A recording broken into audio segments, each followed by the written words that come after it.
never tell anybody to leave, but I will tell you to plan, because in your planning, you will know when to leave. You will have everything lined up so that when you leave, you will not return. And that is the object of leaving an abusive relationship, is to plan. This is an emotional job, and it takes special people to do this work. And you're all special people, and you need to take care of yourself. You may be the only person that has asked, how can I help you? Instead of, you need to leave, I don't know why you're still there, you picked her, I don't see what's the problem, you've been there that long, you and your children need to leave. You sound just like an abuser.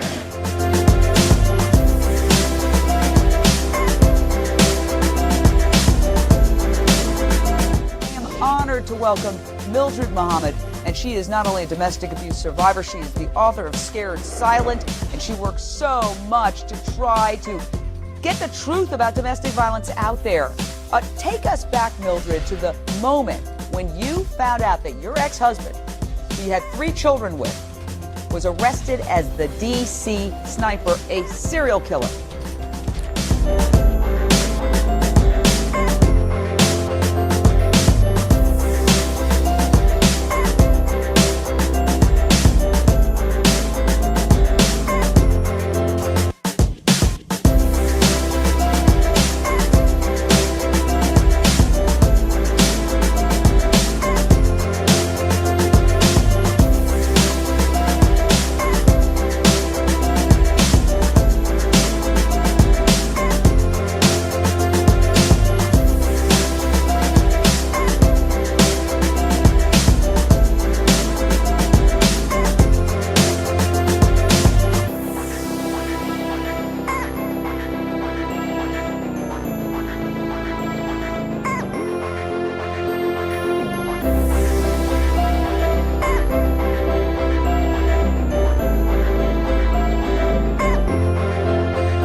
Create liaisons with other organizations and people who have resources that I could use to help other women.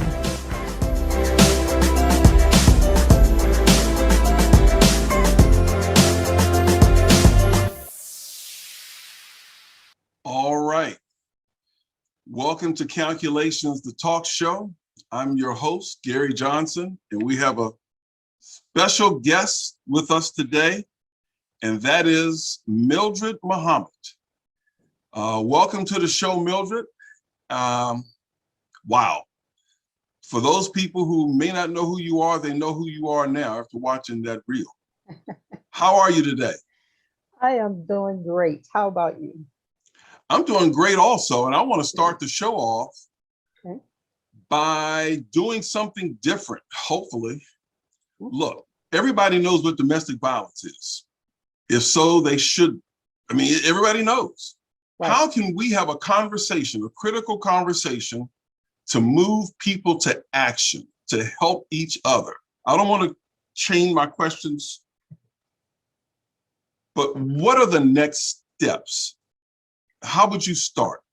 The next steps are to start talking about action steps for victims, as well as changing the narrative from asking victims, why do you stay?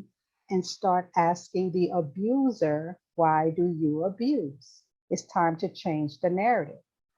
When we ask a victim, why do you stay?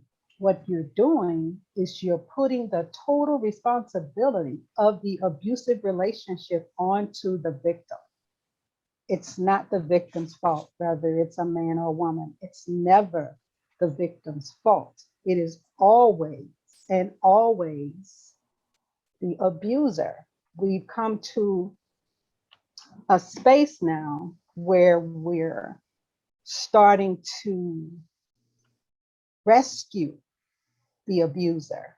Because when you ask a question, why do you stay? You're not even thinking about the abuser. You're just believing that if the victim leaves, then the abuse will be over. That is so far from the truth, because up to 75% of victims who try to leave an abusive relationship are hurt or killed. That's where the stalking comes in at. Now you've gone on with your life and you look down the street or you see somebody cyber bullying you on your social media, your phone is continuously ringing. You got to change your number. And these are offenses. Yes, they are offenses that police do not respond to. I'm still trying to process that 75% staggering number. Who try to leave? I left. What happened? Wow.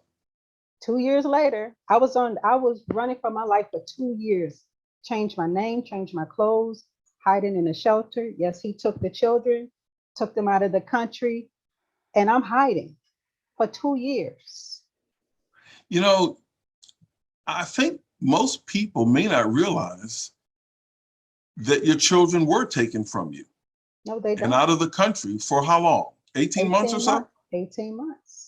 The only thing that people know, or that the media really focus on, is these were the DC snipers. They killed all these innocent people, which is a tragedy. Yes, it is, but they don't want to go to the root.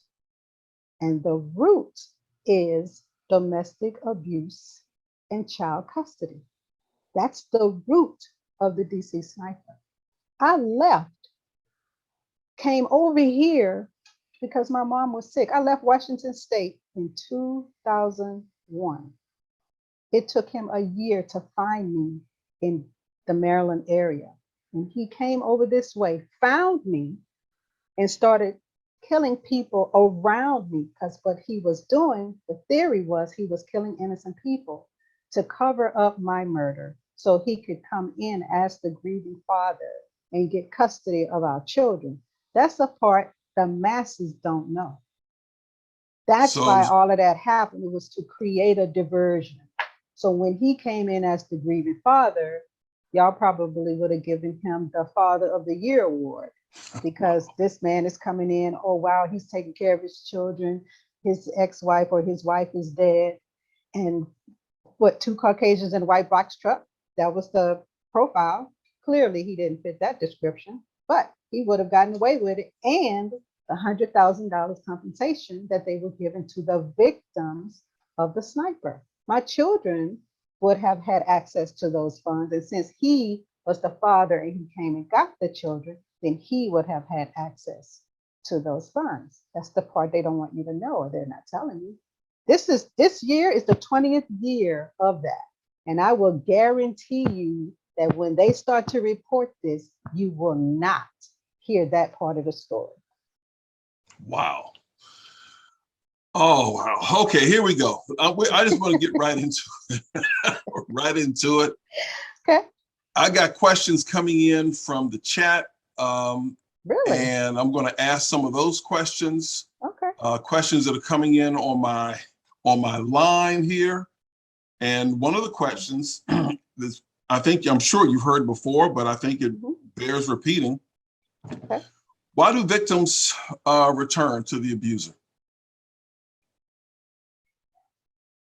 When a victim finally has the courage, the resources, finances, and the help people to leave an abusive relationship, most times the place that they've gone, or the people who stepped up to help, stop helping. The victim has no one else to call upon. The resources have run out. I'm not gonna be homeless. I have children with me. I'm not. So if it means that I have to go back and be physically assaulted or sexually assaulted or manipulated and gaslighted, all of these other abuses that I have to endure to ensure that my children are inside of a home, I will have to do that. It's all about economics. Those are the calculations that they have to make. What am I balancing this off on? I mean, who is going to, because you give me $20 today and I ask you for $20 next week, what you going to say? What you did with that $20 I gave you already? Yeah. I mean, why? I mean, I don't understand. Snap out of it. You need to go get a job. You need to go do this. You need to go do that. It's the most insensitive. Those are the most insensitive comments that you can make to a victim of domestic violence, especially when they're really trying. You don't think a victim knows that they're victims? You don't think they know that? They know that. They know they're being hit. They know that the life they live in is not what they want. But nobody's offering any solutions. Nobody's offering to help me to get out, but you criticize me. I'm between a rock and a hard place. There are 10 times more shelters in this country for animals than there are for women. But women shouldn't have to go to a shelter. 10 times more. That tells you where our priorities are, right? They pass laws to make sure in a domestic violence situation, there are laws to protect animals. And the abuser will go to jail quicker if he injures or kills an animal before I am killed. My head is about to explode. Hurting me, killing me, hurting me, felony, get in and out of jail, set bail. To kill an animal, we're on a whole nother level now. Whole different ballgame. My head is about to explode. I'm sure. I'm using the metaphor, and I'm glad we're having this conversation because I want people who are not victims, it's hard for them to understand because they're on a different street corner. And talking to you today allows them to see what it's like to be on your street corner and the street corner of victims. That's important to know. Can I back up a little bit? Oh, go ahead. Go ahead. So there are many bystanders, that's what you call them, who are on the street corner. What I want them to do is not just stand on the street corner, but if you don't want to cross the street and help me, pull out your phone, take a few pictures, and call 911. Okay. Can you do that? Because there are many people that take videos of abuses that are happening to women, and they put them on social media so that other people can see, but nobody does anything. So can you at least, if you see it and you're recording it with another phone, or before you start recording, call 911 and have the police to come to that location so that that victim can be helped. Don't just videotape a situation and don't do anything about it. We got to get out of that, because that's what we do. Okay. Here's another one from Southeast Washington, D.C. Okay. Do abusers show any potential warning signs? Duh. What are some of those signs? There are many signs that I could say to you of what abuse looks like. But what abuse looks like to you may not look like abuse to me. It is about how you were raised. What was your household when you were growing up? Because some people's level of pain is higher than other people. So whereas I may say, well, you calling me out of my name, making me feel threatened, are signs for me. But for other people, it may be a way of life. And it's, I don't understand why you're getting all upset, because I mean, I grew up with that, right? So what are the signs? Calling you out of your name. But the first sign is a verbal assault. That's whether you are being abused emotionally or whether you are being abused physically. The first sign is a verbal assault. And based upon how I react to what you said will let you know if you can go further. If I don't stop them at, you can't disrespect me like that. You can't call me out of my name. Then they'll back up and say, okay, that's a level I can't go with her or him. Because remember, men are victims too. We don't like to talk about it. Okay. We'll talk about it. We'll talk about it today. It's changed. It used to be 95% victims are abused by men and 5% are abused by women. Now it's 85% of women are abused by men and 15% of men are abused by women. That dynamic is changing. Wow. So we have to talk about all of it so that everyone can truly understand that this is really getting worse. 20 years I've been doing this, it's getting worse. And we're giving you all of the tools where everybody knows what domestic violence is. Everybody knows. Victims know they are victims. Abusers know they are abusers. So don't think they don't know that they're hurting the people they claim to love. They know this. Control is the big factor here.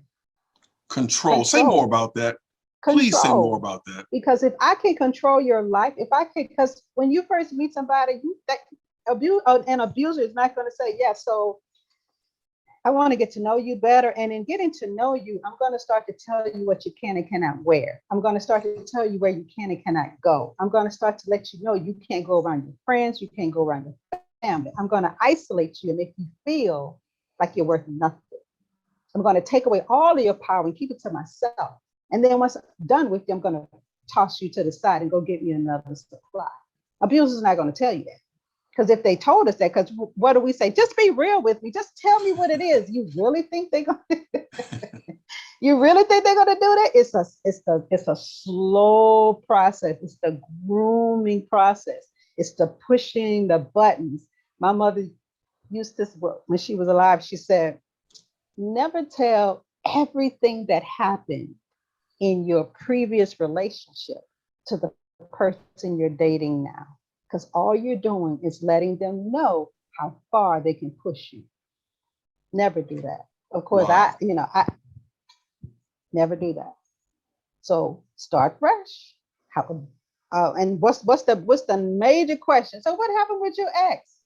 That's why they're an ex. You should not go into detail. Oh, they did this. They pushed me here. They did that. And so how long did you stay? Oh, I stayed for a year. Oh, okay. So all they're doing is calculating how long you will stay with them before you decide to leave. Don't give people that kind of information about you. It's none of their business. Wow. My previous relationships have nothing to do with you. Why you need to know all of that? But I can imagine some people, men and women, right. Sometimes they might be so desperate to be back in a relationship and it looks good on the outside that they figure a little sharing his income's not going to hurt anything. Okay. You know, he seems like he's okay, or she seems like she's the one. You know, when you turn on a faucet, you turn it on real, you turn it on slow before and you're measuring how the water will spill out of the sink if you turn it on too fast, right? Right. Same way you should treat a relationship. Give information slowly to see how it's going to be digested. And once you feel secure, maybe 3, 4, 6 months down the line, you know this person's going to be here, then you can give them that information. But they don't need to know all of that from the gate. We're still trying to get to know each other. We're strangers. We're trying to get to know each other. Would you want me to tell you I was sexually assaulted and all of that stuff right on day one? I want to know everything about you. Really? I'm out. All right, here. Bam. I'm out. I was in an abusive relationship. Bam. Run them away. They don't need to know all of that. There's nobody needs to know all of that on day one. Not even day 30. Give it a minute. No, I've always parsed in relationships. I've always parceled out information just little by little. And I've been accused of not giving up. Like, what are you hiding? I'm like, I'm not hiding anything, but I always operate on a need to know basis. Correct. And nobody needs to know all of that information about you. Now, if you're looking at this person and you see that this is someone that you want to marry, then okay, you need to find out all the information you can. But nowadays, people go to Ben Verified. All I need is your name and your phone number. And I can get a dossier for $5. That's it. The whole rack, everything I need. Because it's so dangerous right now in dating. It's just crazy. And for a woman to tell a man, I'm not going to give you my phone number, she risks being shot, beat up, stabbed, or assaulted because I said, how dare you tell me no?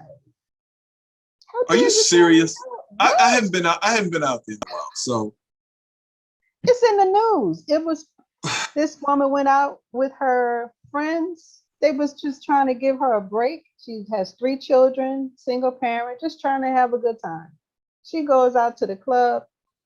Man asks her for her number. She tells him no, pulls out a gun and shoot her in the head. Okay. Oh my goodness. It's getting worse. It's getting worse. Here's there a are question. Some men that are not emotionally balanced, but there are some women too. And I want to flip to the other side in a minute, but I want to follow up on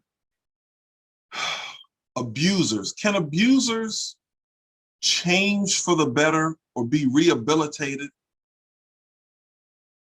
There are organizations that specialize in helping abusers to understand in practical terms what they're doing and how they're doing it. And some of them do change. I'm going to assume it's a low percentage. Okay, however, she says. However, the woman he was with doesn't want him. So he'll change for the next person. Oh, okay. Because by the time it gets to that, I'm not trying to go back to you. Let's flip the script gender-wise. Men. Okay. Men are afraid to tell anybody that they are victims of domestic violence. It is not. Is this because of cultural conditioning? Cultural conditioning. Okay. The man is the protector, the provider, all of that. How you gonna let that little girl beat you up? Right. And then you know that woman do that to you. Your boys call you name. Oh man, you punk, you wussy. Right? You kidding me? Man, right. She don't weigh but $1.25. Right. Come on. But if you are a man that has been raised not to hit women, not to verbally assault or manipulate them, then what do? Wow. You do the same thing that I would tell a victim, a woman who is in that same situation. Document. Date and time. If there are people that are around, get them to write an affidavit of what you have experienced. If you're trying to get a restraining order, you need to go back 3 months, date and time and the situation, so that the court will be able to see that there is a pattern of abuse. If you tell someone, well, he did this day, and he did that day, and she did this on this day, and she did that on that day, there's no pattern here. But when you show me, you will be able to see that it's escalating, going up. That's how you get a restraining order. I've helped several women, 2 men, to get a restraining order using that particular strategy. It's gotta be, you gotta go back 3 months. All right. I've got a question here. I didn't want to go here. Oh, let's go. Gary asked Mildred what's her position on the Will Smith slap. Oh my goodness.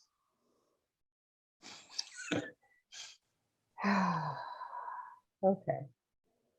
They have such a long history in the public of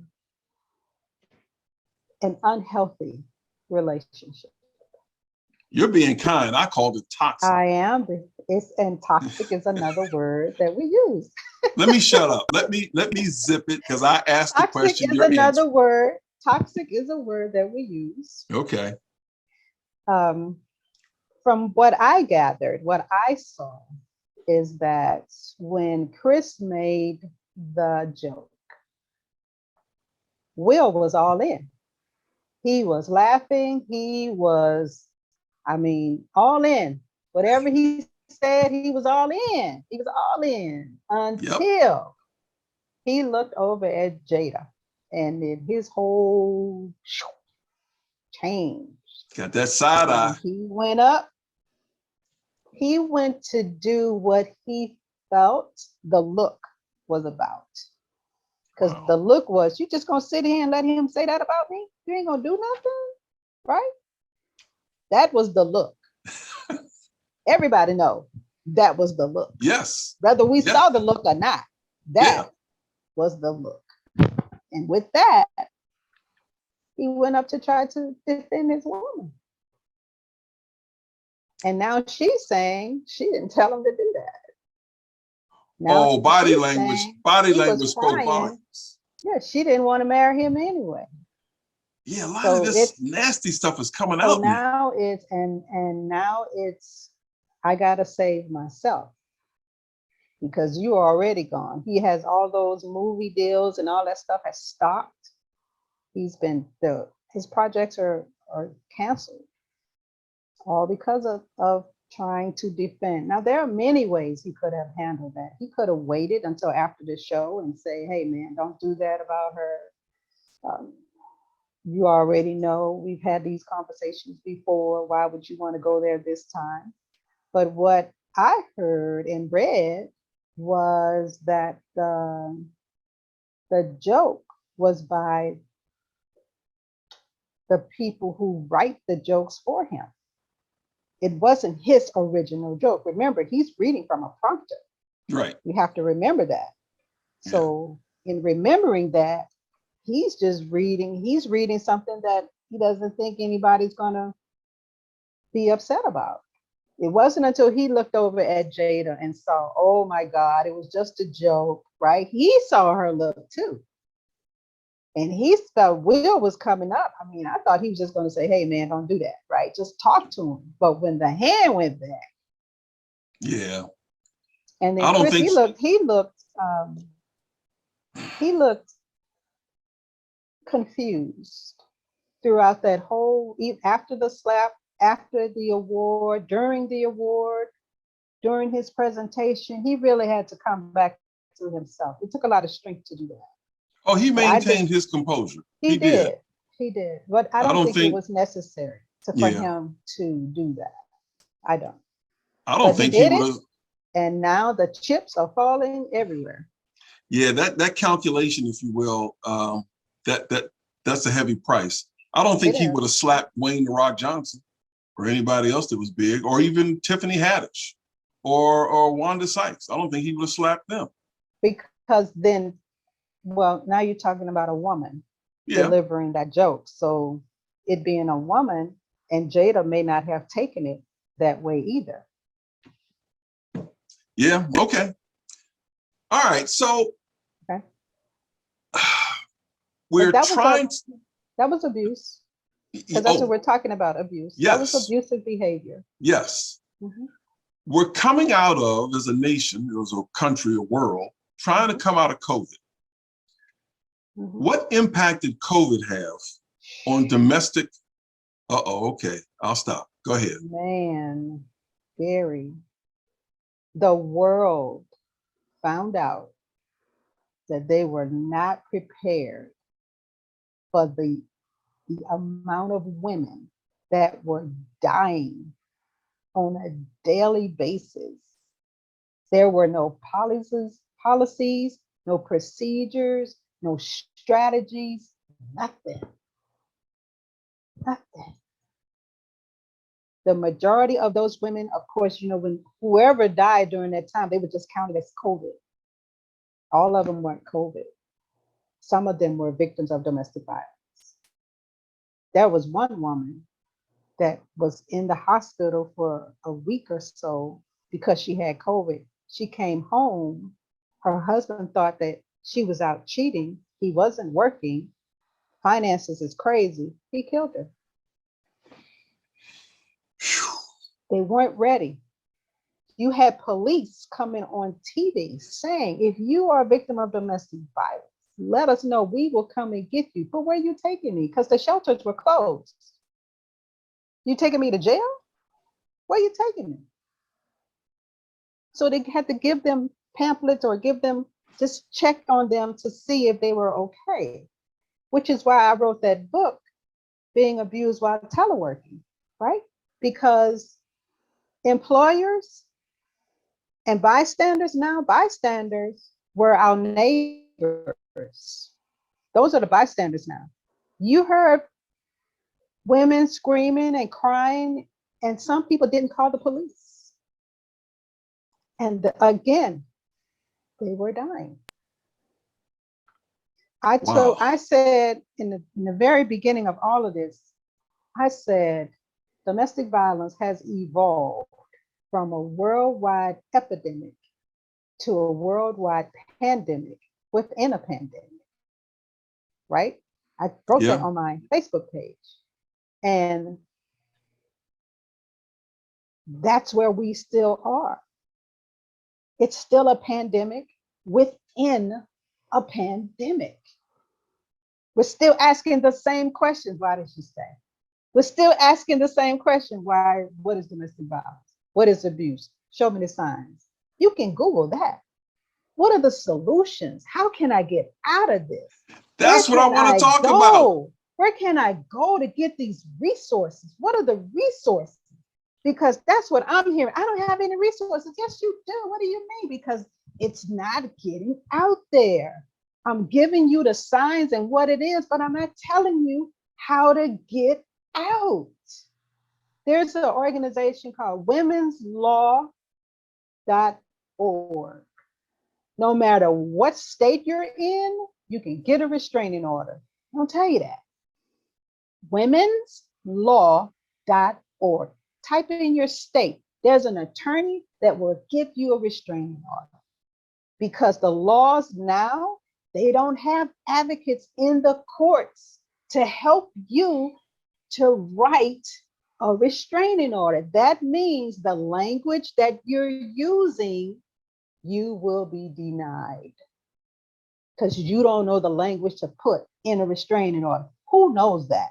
Oh my goodness. So they took the advocates out. All the ones that are in the court, they can't help you write a restraining order. They can give you the paperwork. They can help you to serve it, because they got to take that paperwork and send it to the sheriff to serve the restraining order. They can't help you write one.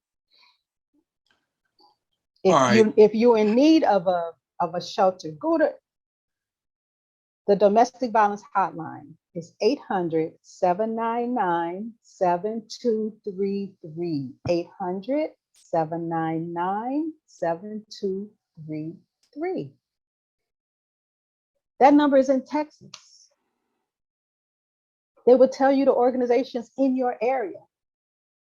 If you say, I don't want to call, I want to look it up. Okay, go to domesticshelters.org. Type in your city and state. You will get a list of resources from legal representation, shelters, organizations in your area, even organizations that will help you to house your animal. The resources are out there. You just don't know where to go to get them. This is what I'm talking about, practical steps. Practical steps. And if you're trying to leave, the first thing you should have a safety plan called Planning My Escape. Bam. It's 8 steps. The number 8 means transformation. So you're transforming from a victim to a survivor because you said, I am taking my power back. I need to strategize on how to leave this relationship. So you get a safety plan. Please, please, please don't put on social media what you're gonna do. Say that again. Say that again. Don't go on social media. I got my safety plan. I'm getting ready to go. I got some money. Please, the one thing you have that surpasses everything is the element of surprise. You want to leave, say 30 days from now. You working outside the home. You take one outfit a day to your mother's house, to your friend's house, or to work. Put it in a bag. Got children, put their clothes in a bag. Go set up an account on a Walmart debit card. Go get you a second phone, a track phone. They can't track those. Don't tell you that. They can't track a track phone, right? Put you some minutes on that phone. Start putting some money, $5, $10, $15, $25, a paycheck, whatever you feel you need, right? And then when you come to the point where ready to go, tell one, we all have that one friend. I tell her or him, they got me. I already know. Tell one trusted friend. You tell more than that, it will get back to the abuser. And your element of surprise is now gone. Because that's the one advantage that's the one advantage they have, isn't it? Yep, everybody telling them. That's why you don't put it on social media, because you don't know if your abuser, man or woman, has planted someone to watch your social media to keep them informed of what you're doing. That's how deep this goes. Remember, we said we're gonna go down that rabbit hole, right? We're going down the rabbit hole. We're dealing with what's real. People don't want to let you, abusers do not want to let you go. They would rather kill you than for you to be with somebody else. That's a fact. So how can I leave strategically with my life? You plan to leave. And when you leave, make sure that you take everything with you so that you don't have to go back. There are many women that had to go back and lost their lives. Once you leave, whatever you don't have, buy it. Buy it. I left my favorite coat, get another one, get a new favorite coat. I left my birth certificate, order another one. It's not worth your life.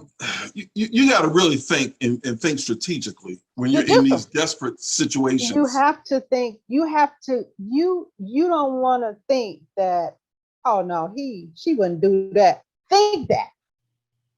Go to the extreme with your thinking when you're trying to leave. Go to the extreme, because going to the extreme, you will plan accordingly. You will have everything in place. You will have your security. You will know. And so here's another thing we don't do. We don't tell other people we're victims because we're ashamed. You know, I told you this was a great guy, right? Gary, I told you, oh man is the bomb. And then I got to tell you, he was crazy as hell. And you're going to say, I thought you was a good judge of character. So you blaming me for that? Wow. That's what you blaming me for that? Oh, man. What does my having a good judge of character have to do with him abusing me? Right? Is that how you see me though? I mean, the psychology of that, how it shifted, the psychology of that. Oh my goodness, because that is not the intention, but the impact that can have on a victim. You blaming me? I mean, but you say you was my friend, right? And so as my friend, you don't think I'm a good judge of character because Dumbo didn't tell me that he was going to abuse me from the gate and he subtly did this? he appeared to you to be a great guy. But then when it came to me coming out and telling you that, because see, I knew he told you he was a good guy. And I knew the only parts you saw about him was that he was a good guy. And I knew that if I told you, I have to think, is he going to believe me? But I've been his friend for years. So clearly he would believe me. Clearly he wouldn't think that I don't know how to judge people's character. And then I can hear it now. I can hear it now. Mildred, are you sure? Are you sure you're looking at this the right way? Because I ain't never seen him act like that. Instant, do you know what you just did? In that instant, you took the side of the abuser. Yes. Yes, you did. Yes. Just that quick. I know. But you said you my friend though. You don't even know him. You only know what he showed you. But you don't know. You know me. You know I wouldn't say nothing crazy like that if it wasn't true. But do you really love me, or you just taking up for him? You just don't want to believe that he would do that, but you would believe that I would say something crazy like that about him. So you're still taking his side. I know, girl, but I'm just saying. You just took his side. You just took his side. Look like he got everything. Look like he got everything. You took his side. He may have everything, but you took his side. You say he was my friend, though. You're right. You say I'm your friend. That's critical. Or am I your friend? That's critical. Because you took his side. And you know what? People do that all the time, and they have no idea that they're doing that to their friend. And I would never say anything ever to you about it. Why would you? Put it in my head. I put it in my head that, oh, that's how he rolled. Oh, okay, cool. All right. Oh my. And then you don't hear from me no more. You don't hear from me no more. Then you call me and say, Mildred, I ain't heard from you. Oh, really? Really? That's right. And then I'm liable to tell our other friends, you know what, Mildred, man, she tripping. Don't even. Yep. Yeah. Because you fell in love with him. Yeah, you she fell tripping. in love with him. You fell in love. Oh my goodness. Because you only defend the people you love. You fell in love with him. And you left me out in the cold. And I've known you longer than you known him. And that happens in families too. Yes. Because the families love the abuser more than they love the victim, whether it's man or woman. They sometimes the parents will be like, too. Yep. Girl, you why sure are you doing that to him? Oh, wait, what? He got this and that, and he seemed like he's a good guy. I hope people watching this show don't attach what I'm saying that it's me. Right. I'm saying, I'm saying this to make the this point is a scenario of how, this is a scenario of how easy and insidious this thing is, and how quickly it can happen. It can get crazy. Because I have seen it. I have seen it with my friends and family. You love the abuser. You love the abuser. Oh. That is so heartbreaking when a victim comes to a family member or a friend and tell you what happened, and the first thing out of their mouth is, "Are you sure?" Oh my goodness! And now I have to defend what I'm saying. Why would I have to do that? But wait, what? You don't believe me? No, it's not that I don't believe you. It's just that I've never seen that side of him. And so why would you? See, the Dr. Jekyll is at home. The Dr. Hyde, H-I-D-E, is in the public. Not H-Y-D-E, H-I-D-E, because he or she is hiding in plain sight. And you don't even see it. But when I come to you, do you understand the amount of courage, the amount of shame and blame I am pushing aside to come to you to tell you what's going on, and then you're going to turn it around on me? That's why victims stay. You turned that on me? But I'm not going to tell you that. Because what I tell in my presentation, I said, you have a friend, and that friend came to you and said to you, I'm a victim of domestic violence, and your first response was, but he didn't look like that. I didn't think he would do something like that. And that person never called you after. All you have to do is either text, because she probably, or he probably blocked your number, because they done with you. Never heard from them. Send them an email. 2 words, I'm sorry, and send it. Because that relationship is done. You took his side. That's what you took his side. You know, the insidious, this is just so deep, because I'm going back 20, 30 years. I may have done that to some people. I hope I did not, but I can see where I may have said or done something like that, just being shocked, but not understanding the impact that it had on the victim, not understanding what it took and how long it took for the victim to get the courage to come and open up. And then the first thing I say is, get out of here. What? No way.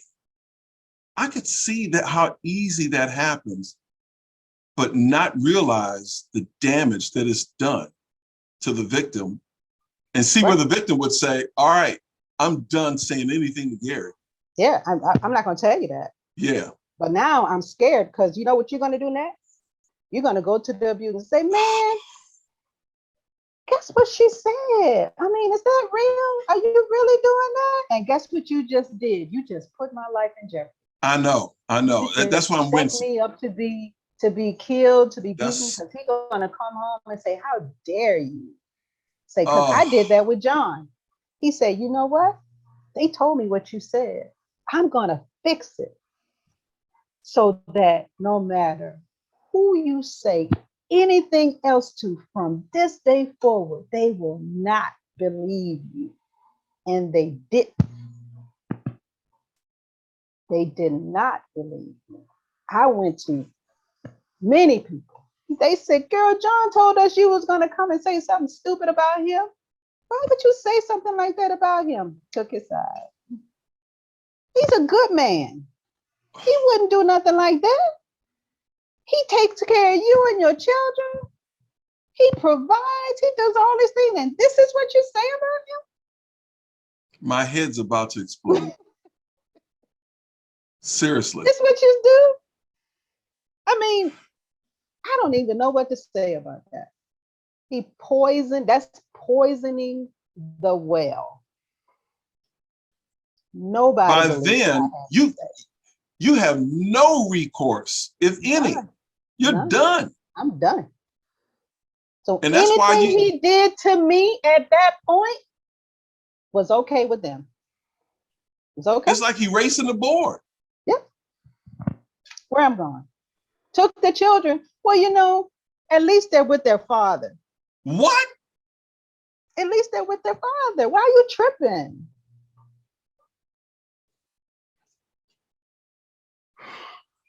Why are you tripping?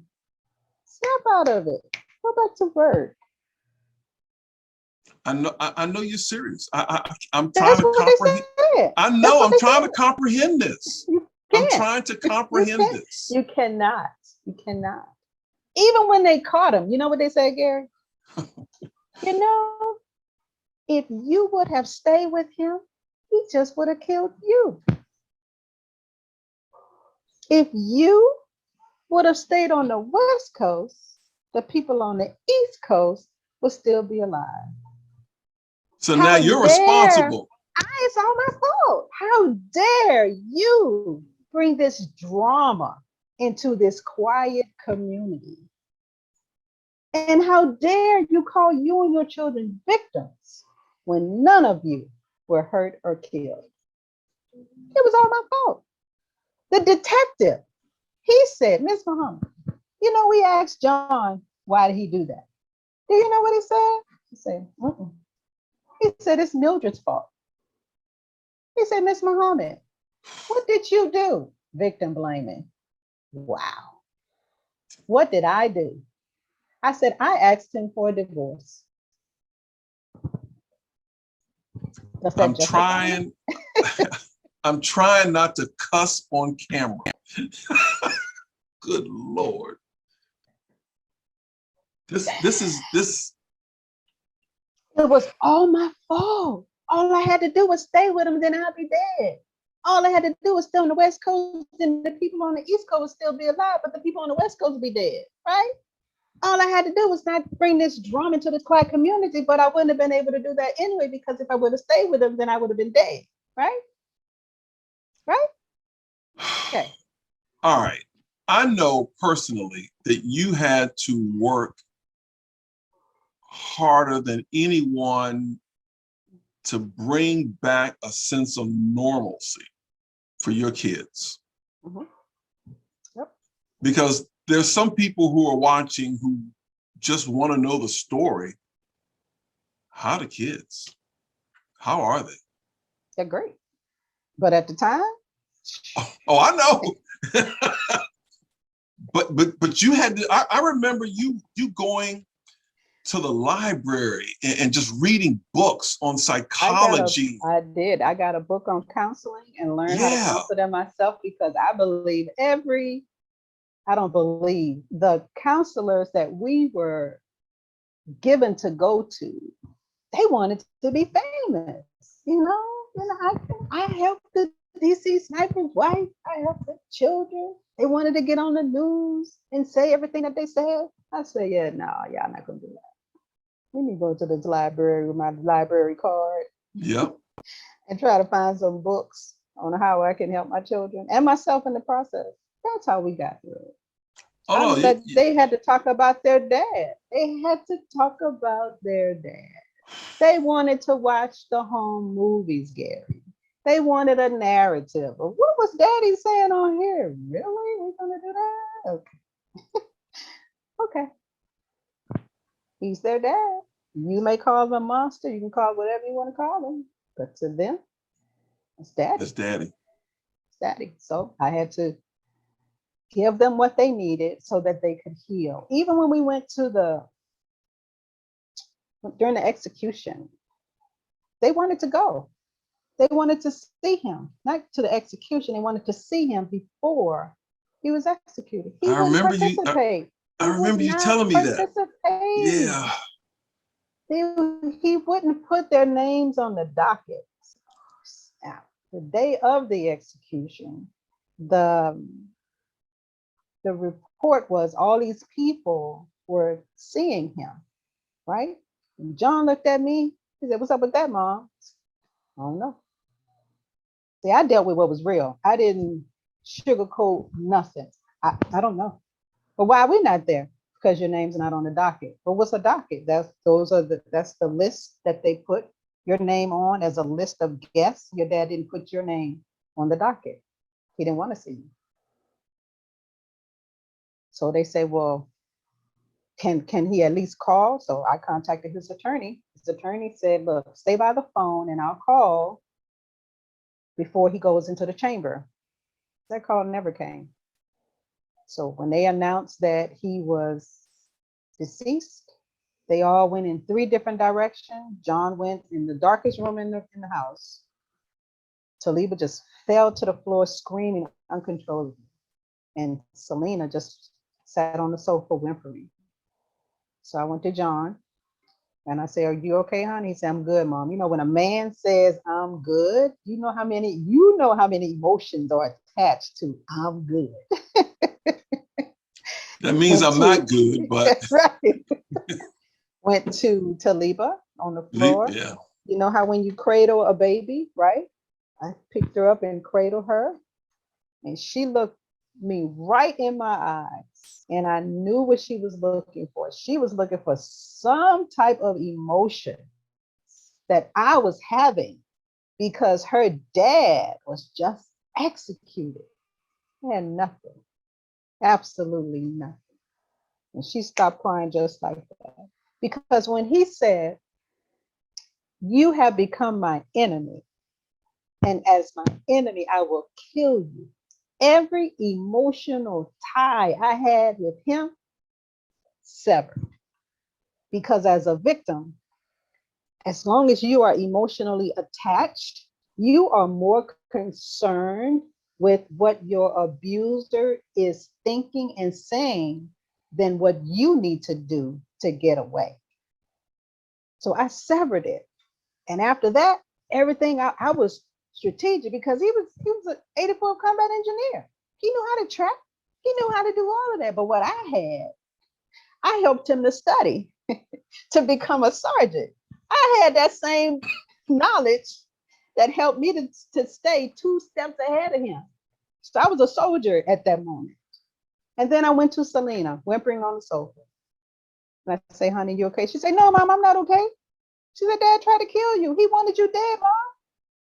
Do you know he tried to kill you? Yeah. Yeah.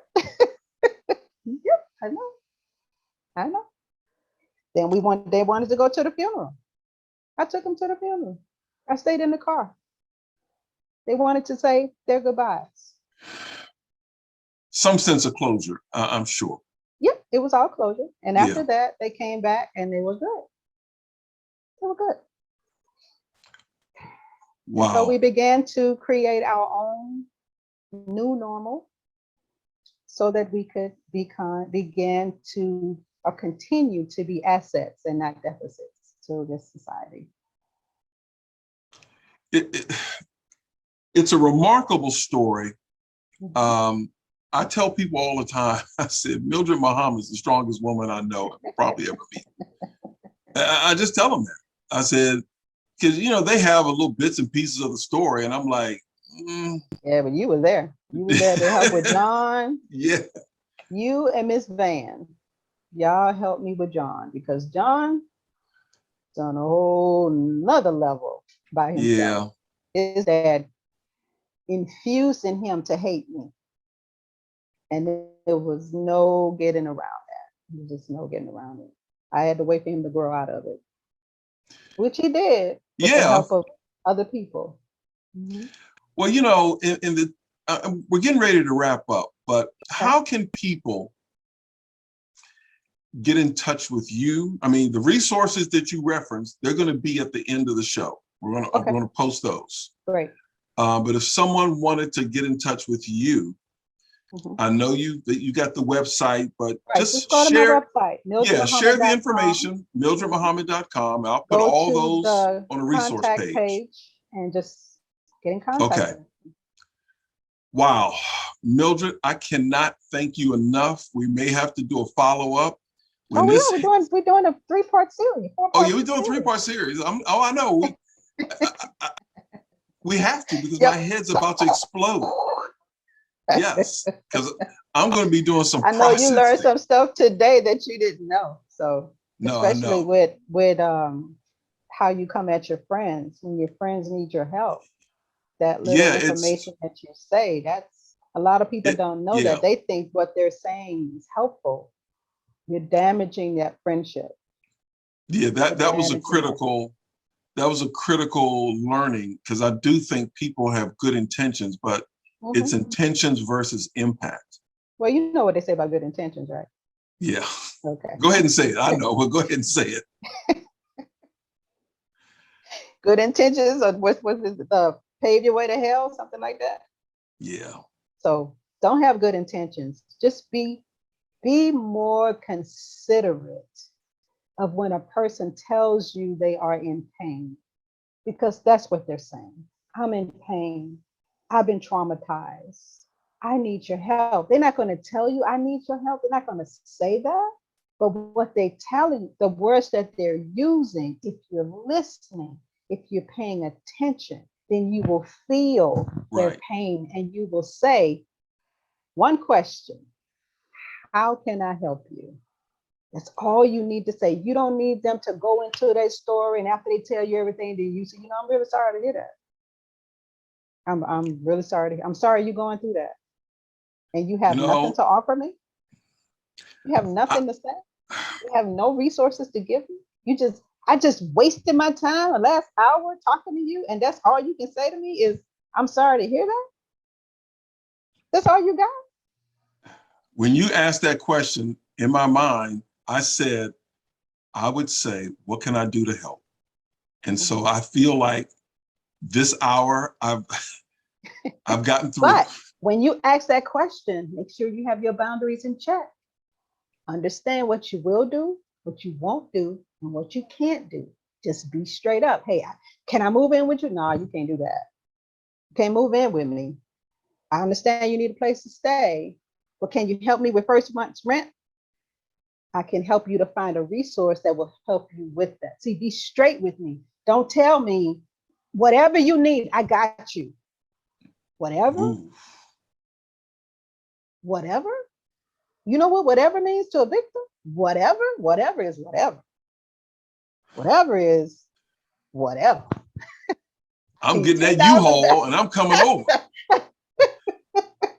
$2,000. I need $2,000 to move into this apartment. I ain't got that, but you said whatever. You said whatever I need. You got me. Now you backtracking? Why'd you tell me that then? Oh my goodness. Okay. Folks, this concludes our first episode with Mildred Muhammad. Mildred, I can't thank you enough. I just can't. I can't thank you enough. I think we're doing the work for other people here as we take the conversation to a new level and make it in terms of actionable. What can you do? We're also going to talk about the books and how they can get the resource. All that's going to be on the show, at the end of the show.